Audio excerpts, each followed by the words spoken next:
For Bloody Brilliant Games, I'm Sam. These are the week's headlines.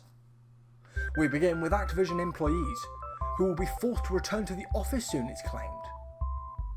Two separate social media users who say they work for Activision Blizzard say the company informed staff on Monday of a return to office plan, which will see staff being made to return to the office from a specific date. Twitter user Least My Hair Is Okay, who says they work for Blizzard, posted a thread about the situation saying, quote, "Today, Activision and Blizzard announced a return to office plan to employees. It begins April or June, depending on the studio. The company will see a large reduction in force if this occurs. The majority of employees at Activision Blizzard King have no interest in returning to office, either full or part-time. This isn't to say that nobody sees the value in an office environment, but we've overall decided that the risks do not outweigh those benefits." They cited the continuing risks of COVID-19 as one of the reasons employees want to continue working from home, and argued that the increase in the cost of living means some staff have chosen to live further away from the city, or chosen to sell their vehicle to save on costs. Shortly before the Twitter thread was posted, a similar account of the situation was posted by a Reddit user named Dr.Hilarious_PhD, who claims to work for QA at Activision. They say a number of workers, quote, "walked out or stopped working today after receiving the news of forced return to office for 3 days a week and to work virtually for 2 days a week." Earlier this month, the company agreed to pay $35 million to settle a pair of charges related to complaints of workplace misconduct, with the US Securities and Exchange Commission saying the publisher had previously lacked the tools and procedures necessary to adequately collect and analyse employee complaints of workplace misconduct.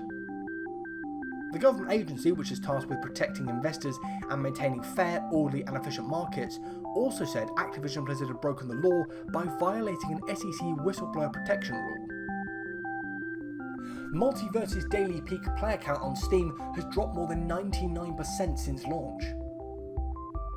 The game enjoyed an extremely successful launch, with a peak of more than 143,000 players on Steam on day one, rising to 153,433 players the following day.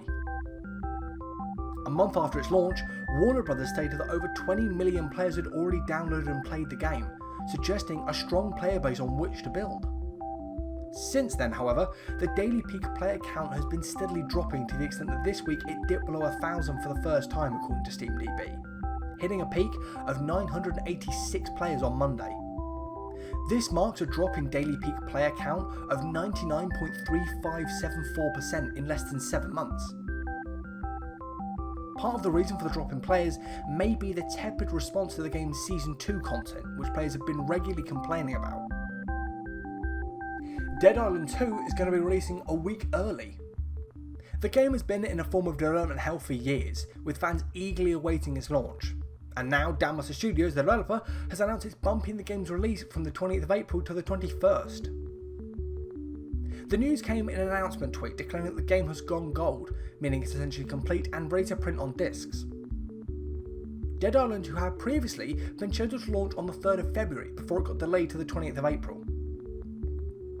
Cynically speculating a bit, I guess part of the reason for the release being brought forward a week is to avoid clashing with Star Wars Jedi Survivor. A number of former Respawn Entertainment developers have announced the formation of a brand new game studio, Wildlight Entertainment.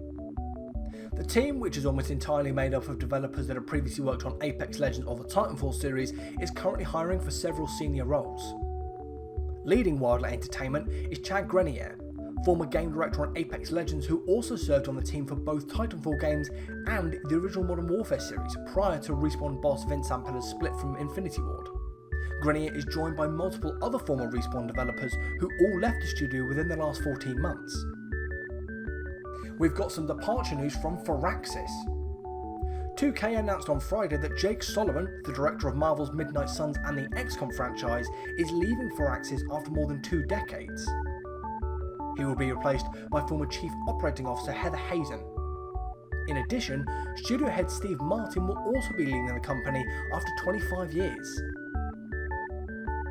The departures follow the disappointing launch of Marvel's Midnight Suns, though it's not clear if these are connected. A 2K spokesperson told VGC it's on good terms with Jake Soloman and is looking forward to seeing what he does next. Quote, Jake Soloman is leaving Firaxis on good terms after more than 2 decades at the studio. Jake was instrumental in building the XCOM franchise and creating a wonderful new adventure in Marvel's Midnight Suns.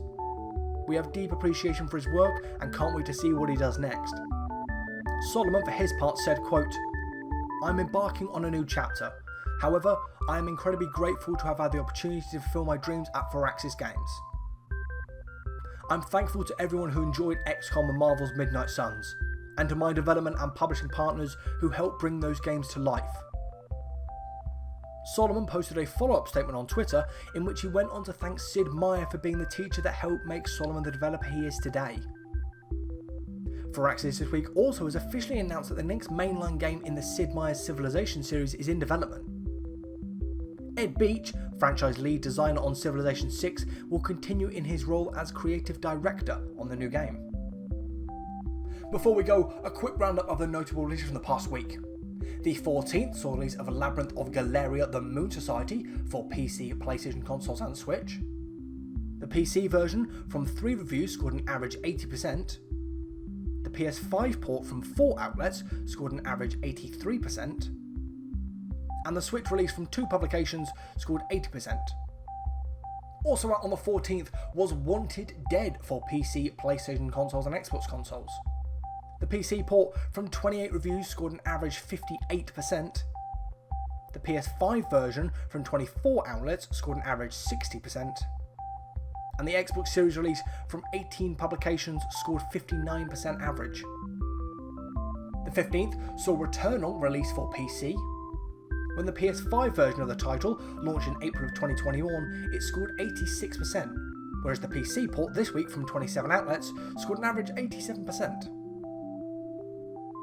On the 17th, Tales of Symphonia Remastered launched for Switch, PS4 and Xbox One. The PS4 version from 5 reviews scored an average 68%, while the Switch port from 9 outlets also scored 68%. Also released on the 17th was Wild Hearts for PC, PS5 and Xbox Series. The PC port from 25 outlets scored an average 78%. The PS5 version from 37 reviews was awarded 79% average, and the Xbox Series release from 17 publications scored 76%. With all that said, we've reached the end of this week's episode. Be sure to leave your thoughts on any of the stories we've talked about today in the comments down below, and while you're down there, let me know what games you've been playing. If you enjoy this, please give us a thumbs up and a subscribe, it really helps out the channel, and be sure to follow us on Twitter at BloodyBrillGames for updates on our content.